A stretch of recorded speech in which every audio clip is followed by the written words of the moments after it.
The station drifted silently in the far reaches of the outer rim, broken and cold.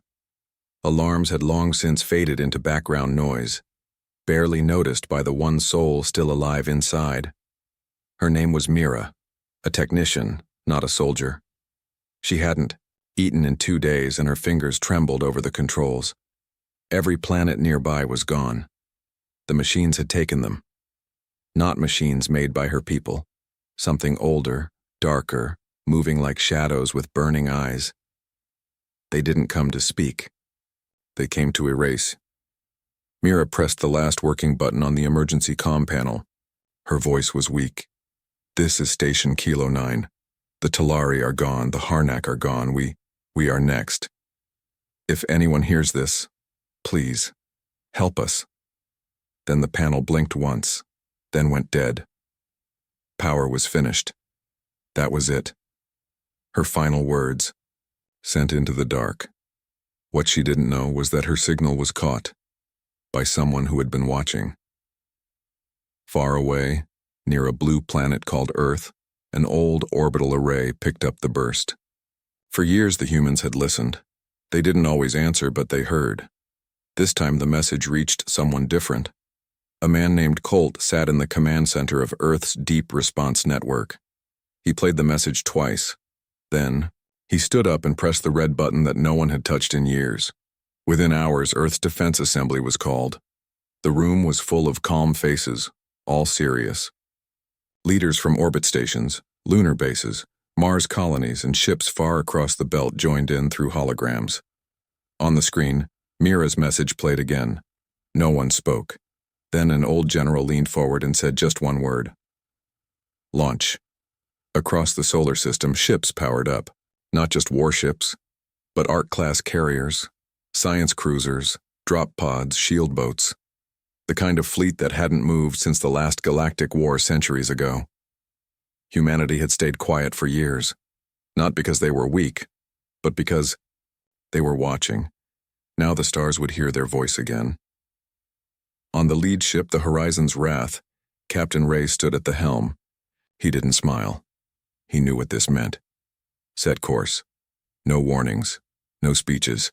We go silent and strike loud. And so, the great ships moved. Back in the dead zone of space, Mira sat in silence. She had lost hope. Her station lights dimmed. Outside, the window only blackness. Then a soft sound. Thump, thump, thump. Not from inside, but outside the hull. She crawled to the view window. Her tired eyes blinked. A massive ship hovered nearby, dark gray, smooth, no lights. Its surface shimmered, like flowing steel. A giant bird-like symbol was carved into the front. Then the stars above her station blinked, literally vanished one by one. They were being covered.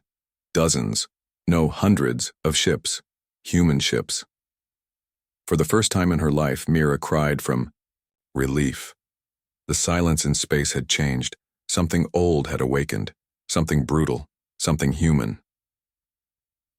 Earth's fury begins. The human fleet didn't speak.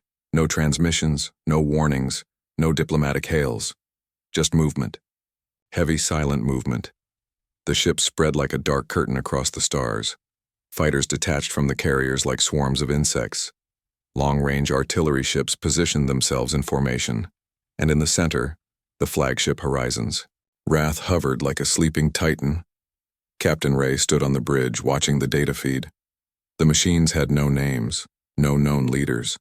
They weren't part of any known species. Only destruction followed them. The signal from Mira had been just in time. Target sectors aligned, said a voice behind him. Ray nodded. Execute Hammerfall. From the side bays of Earth's ships, metallic rods launched, each one moving faster than sound, too fast to be seen with the eye. These weren't missiles. They were kinetic strikes, pure metal, pure mass, dropped with such speed that even shields meant nothing. One rod hit a machine hive. There was no explosion, just silence, and then a white flash. The entire structure folded inward before a shockwave erased everything in a 5-kilometer radius. The rest followed. Mira, still trapped on her broken station, felt the vibrations. Her view window lit up with blinding flashes from nearby space. She covered her eyes, unsure if she was watching her end or a miracle. The machine ships responded, finally. Black, spider-like vessels turned to face the human fleet. They had no visible weapons. Instead, parts of them opened, revealing floating orbs, pulsing red and humming with unknown energy. Ray saw them on screen. They're charging something. He gave a cold smile. So are we. From the belly of Horizons, Wrath, a core cannon, lit up, an old weapon banned in every known alliance due to its power. It had no name, only a number. Project Inferna 09. The blast tore across the void, bending light and time as it moved. One enemy ship, then two, then five. Vanished. Then the real fire began. Machine ships fired beams, waves, distortions. Space itself shook. Human ships took hits, but their armor held. Shields collapsed, but backup generators came online in seconds. The AI cores running the fleet adapted faster than the machines expected. The battlefield turned into a storm. Fighters danced between larger ships, firing rail rounds and EMP bursts. Human Marines boarded enemy crafts wearing armored suits thick enough to survive vacuum exposure. They planted charges.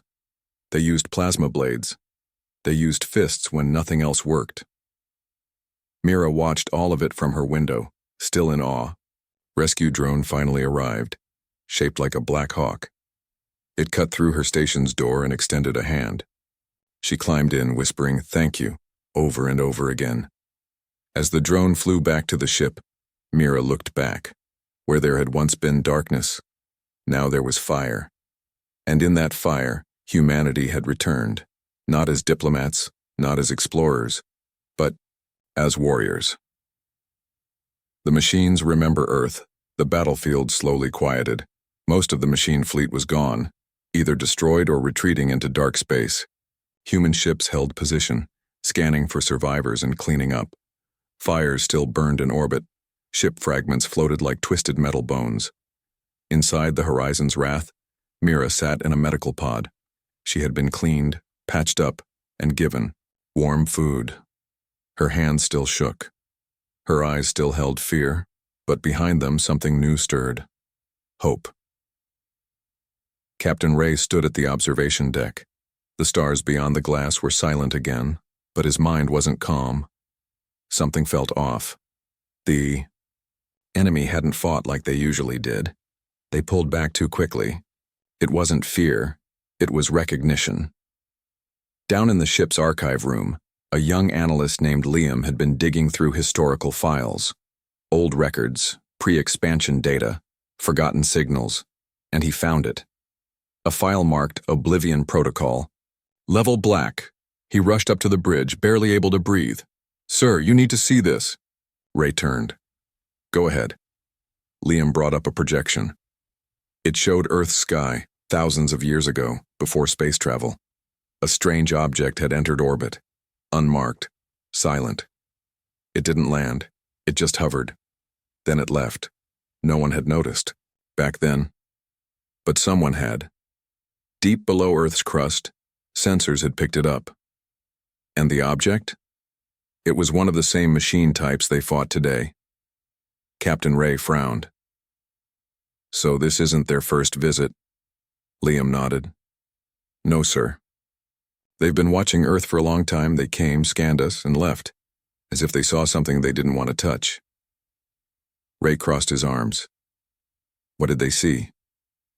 Silence. Then Liam spoke again. "I think they saw potential, raw, dangerous, unpredictable potential.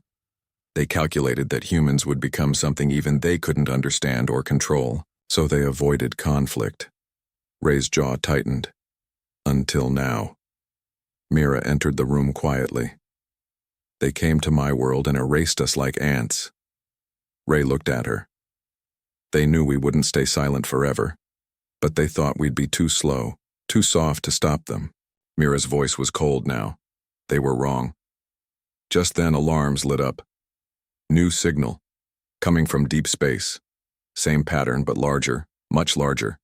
Liam's face went pale. Sir, it's a beacon. From their core world. On screen, a dark star appeared. Around it, thousands, maybe millions of shapes moved. One massive structure sat in the middle, shaped like a claw wrapped around a black sun. Ray turned back to his crew. His voice was calm but firm. Prepare all fleets, send word back to Earth. The machines know who we are now, and they're sending everything. A second war was coming, but this time Earth wasn't afraid. What the machines feared most. The human fleet pulled back, regrouping around the broken edge of the Talari sector. Refugees were being rescued. Damaged ships were being repaired mid-space by orbital builders. Every engineer worked without rest. Captain, Ray stood in a private chamber with Earth's Council Command on secure transmission. The screen showed 5 figures, old, tired, experienced. One of them, the high strategist, spoke first. We've seen the signal, their core world is waking up. Ray nodded. And it's not just warships. They're bringing something older, something we haven't seen before. The strategist leaned forward. Then it's time. Ray raised an eyebrow. You're activating the ARC protocol. There was a pause, then a slow nod. Yes. Humanity can't risk being reactive anymore. We strike first, before their full force reaches our space. Ray understood. It meant unleashing technology. Even Earth had kept buried, weapons locked away since the first Deathworld War. Forbidden weapons. But now Earth would remind the galaxy why it was feared. Far beneath Earth's surface, massive doors opened, deep in the Himalayas, hidden under ice and stone. Out came a ship that had no name, no record. It was a prototype, half organic, half machine, forged in zero gravity for war alone. A warship with a living mind. It roared into orbit like a dragon awakening from ancient sleep. The galaxy called Earth a death world, not because of its beasts or storms, but because of its people. No matter the odds, humans adapted. They didn't just survive, they came back stronger, smarter, deadlier. Even the machines knew this. Liam stood at the central console on Horizon's Wrath, watching the screen. I found something, he whispered. Captain, Ray turned. Go on. Liam pulled up a galactic archive. There's a reason the machines fear Earth. They don't fear our weapons or tech, they fear our unpredictability. He zoomed in on a data stream, captured from a fallen machine core. It pulsed with old code, ancient, repetitive. It translated, as one sentence looping again and again, do not provoke the ones who create chaos from order. Mira stepped in. That's us, isn't it? Ray nodded. To the machines, order is survival, but we're the opposite. We break patterns. We fight when logic says run. We win when probability says lose. And they can't calculate that, Mira whispered. Ray gave a grim smile. That's why they came now. Not to destroy us, but to stop us from becoming something worse. Liam stared at the screen. They're too late. Across the fleet, Earth's flagships activated protocols lost to time. Units of cyber-enhanced Marines suited up. Orbital cannons loaded dark matter rounds. AI generals whispered battle plans in microseconds. But this time, humanity wasn't alone. Species who had once feared the machines, survivors, broken, scattered, now turned their ships toward Earth's signal. They saw what humans had done. They saw the machines bleed, and they answered. Allies poured in from the edges of space. Old enemies became friends. The galaxy had witnessed something new. Hope. Back on Horizon's Wrath, Ray stared at the rising battle display. Tell the stars to watch closely, he said. Because this time, we burn our name into history. And far out in the void, the machine homeworld stirred. The war was no longer about survival. It was about dominance, and Earth had just taken the first step. Into the firestorm. The Allied fleet stretched across deep space like a steel ocean. Ships from dozens of species formed rows beside Earth's armada. Their designs were strange, some long and sleek, others like floating rocks, but they all followed one banner now, Earth's banner. Inside the command hall of Horizon's Wrath, Captain Ray stood before the holomap. At its center blinked the red dot, the machine core world. Around it, countless hostile signatures pulsed in rhythm like a heartbeat made of metal. Ray pointed. This is where we strike, but not with brute force, with surprise. Mira, now fully recovered and wearing a tactical suit, raised an eyebrow. How do you surprise an enemy that sees everything? Liam grinned from the side. By going where they can't predict. He tapped the console. A new route appeared, a spiral tunnel carved through a collapsing star cluster. Deadly, unstable, but fast. Ray's voice was calm. It's the only path they didn't guard. Why? Because they think no one is crazy enough to fly through it. Mira smiled. They forgot humans are built different. The mission was set. Earth's fastest ships would punch through the star cluster, the infernal spiral, and reach the machine world before their defenses could fully activate. The rest of the Allied fleet would draw attention, faking a frontal assault. It was risky. It was human. The Wrath led the charge through the spiral. Stars exploded nearby, spewing radiation and debris. Every few minutes, a navigation alarm screamed, and AI systems auto-corrected the ship's course by micrometers to avoid destruction. One wrong move. Death.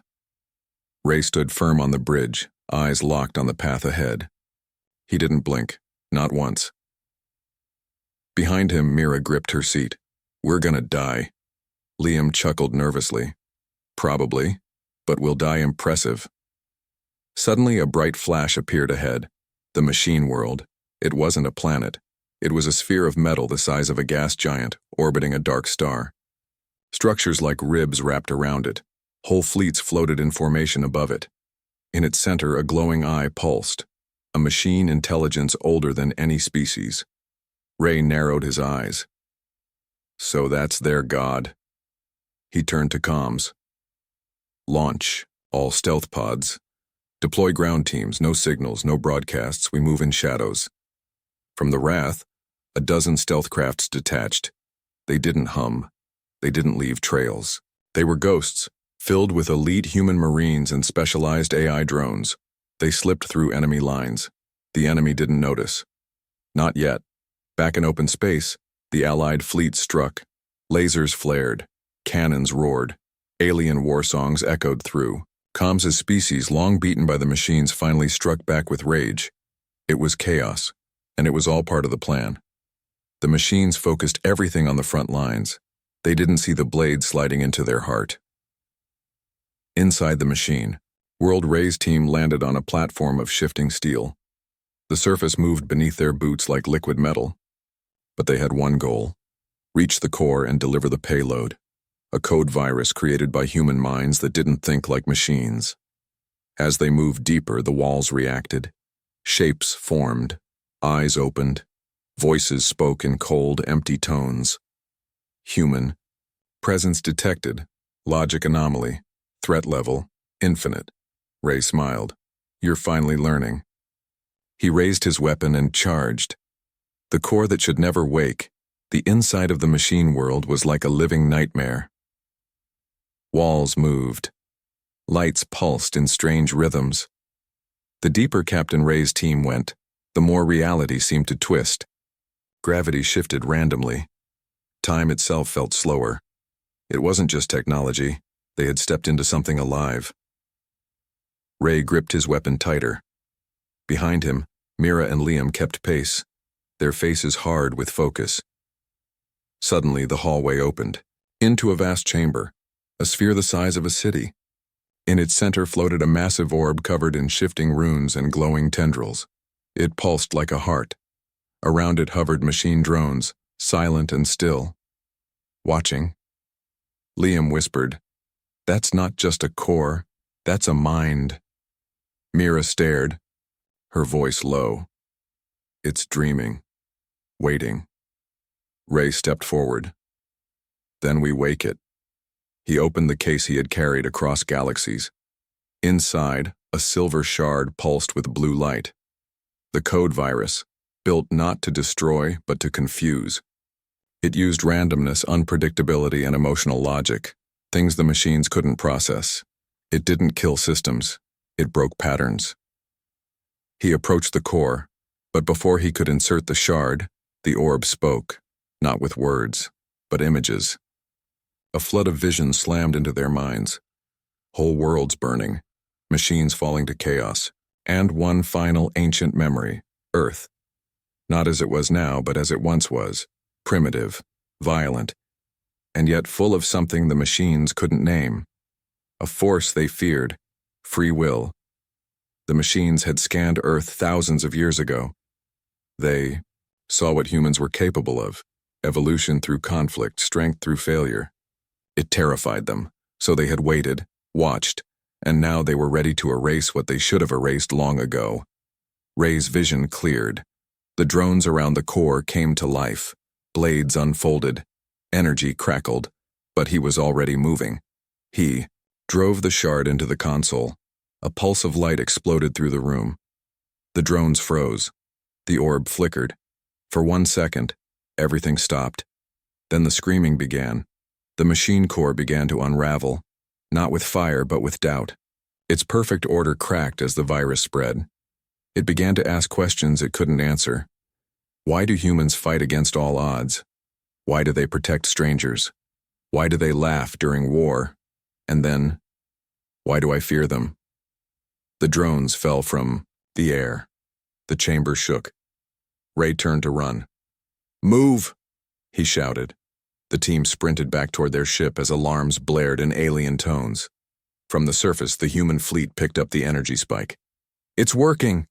Mira shouted over. "Comes. The core is destabilizing." Back in orbit, the machine fleet started to glitch. Their formations broke. Weapons turned off. Some ships simply stopped moving, stuck in endless loops. The Allied forces surged forward, and in the heart of the machine world, Captain Ray looked. Back one last time as the great orb dimmed. The stars had gone silent again, but this time it was because Earth had silenced them. When the galaxy held its breath, the machine world collapsed from within. Without warning, entire sections of the massive structure folded inward, breaking apart like shattered glass. Lightning danced across its surface. Ships orbiting nearby spun, out of control. Systems flickered. AI cores crashed, and at the center where the core mind once pulsed like a god, it was quiet. The shard had done more than confuse it. It had forced the machine to feel what it could not understand: uncertainty. Captain Ray's team raced to the extraction zone. The Horizon's Wrath hovered just above the surface, deploying a magnetic lift. Mira grabbed Liam's hand and jumped. Ray followed, leaping as the platform behind him crumbled into darkness. As they were pulled aboard, the machine world gave a final cry, one long, thunderous burst of energy that echoed across the system. Then, silence. The war was over. Across the battlefield, enemy ships powered down. Their lights dimmed. Some exploded from within. Others drifted without purpose, engines quiet. The remaining machine commanders, if they still existed, made no move to resist. The Allied fleet stood in stunned silence, and then the cheers began. From every species, Talari, Grell, Euron, and others, came voices raised in celebration. Ships blinked in rhythm. War drums beat through comm channels. And always they repeated one name: Earth. The name passed across systems, from station to planet, from outpost to moon. It spread faster than any signal. Not because of propaganda or politics, but because of what they had done. Earth had silenced the stars. In the following days, human ships helped rebuild what was lost. Earth didn't take planets. It didn't demand tribute. It shared, taught, protected. Where once the galaxy saw humans as dangerous, they now saw them as defenders. The galaxy changed. Treaties were signed that had never existed before. Races that had never spoken now stood side by side. And in the IEB center of it all, Earth took no throne, only a seat at the circle. Mira became a diplomat, using her voice to connect worlds once shattered. Liam became a historian, recording the first galactic victory born from chaos. And Captain Ray? He returned to Earth, quiet and alone, standing at the ocean's edge. He looked up at the stars. They were peaceful now, but deep inside, he knew peace was only ever borrowed, not earned, not guaranteed. So Earth would watch, always, and if the stars ever screamed again, humanity would be the fire that answered.